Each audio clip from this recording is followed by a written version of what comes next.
வணக்கம்.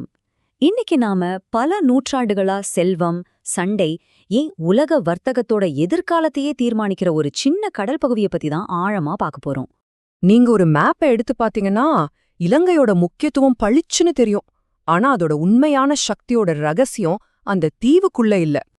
ஆமாங்க, அந்த ரகசியம் இருக்கிறது இந்த ரெண்டு நிலப்பரப்புக்கும் நடுவுல இருக்கிற தண்ணில தான். அதாவது பாக்கு நீரிணைன்னு சொல்லப்படுற இந்த ஆழம் குறைஞ்ச கடல்ல தான் இந்த முழு பிராந்தியத்தோட கதையே எழுதப்பட்டிருக்கு.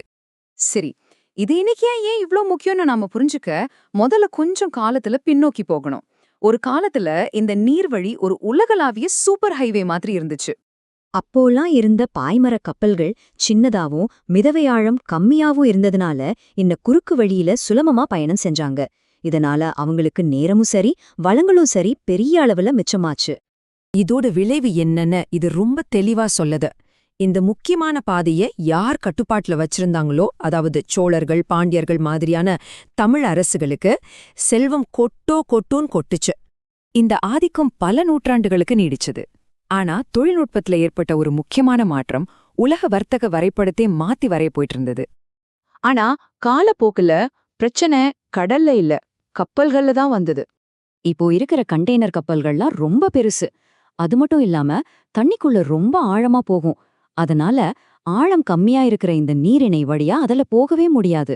இதனால கிழக்கு மேற்கு போக்குவரத்து எல்லாமே இலங்கைய சுத்தி போற நீண்ட பாதைக்கு தள்ளப்பட்டுச்சு. திடீர்னு பாருங்க, இந்த புவியியல் தடையானது ஒரு பெரிய பொருளாதார வாய்ப்பா மாறிடுச்சு. ஒரு காலத்துல இந்த தீவையை கண்டுக்காம போன கப்பல்கள் எல்லாம் இப்போ கொழும்புல நிக்காம போகவே முடியாதுன்ற நிலைமை வந்துடுச்சு. இதுதான் நம்மள நவீன புவிசார் அரசியலோட மைய புதிருக்கு கூட்டிட்டு வருது.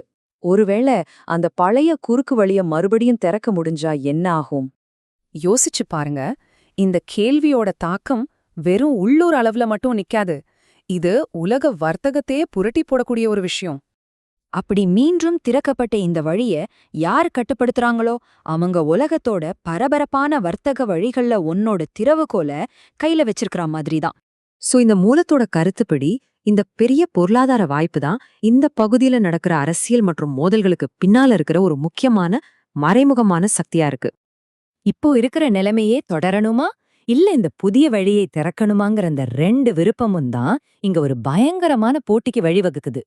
இந்த கட்டுப்பாட்டுக்கான போட்டி எப்படி நடக்குதுன்னா, ஒரு பக்கம் துறைமுகங்கள்ல பில்லியன் கணக்குல முதலீடு செய்யறது, இன்னொரு பக்கம் இந்த மூலத்துல சொல்ற மாதிரி அதே நீரிணையில தங்களோட வாழ்க்கைக்காக போராடுற தமிழ் மீனவர்கள் சந்திக்கிற பிரச்சனைகள்னு ரெண்டு விதமா வெளிப்படுது.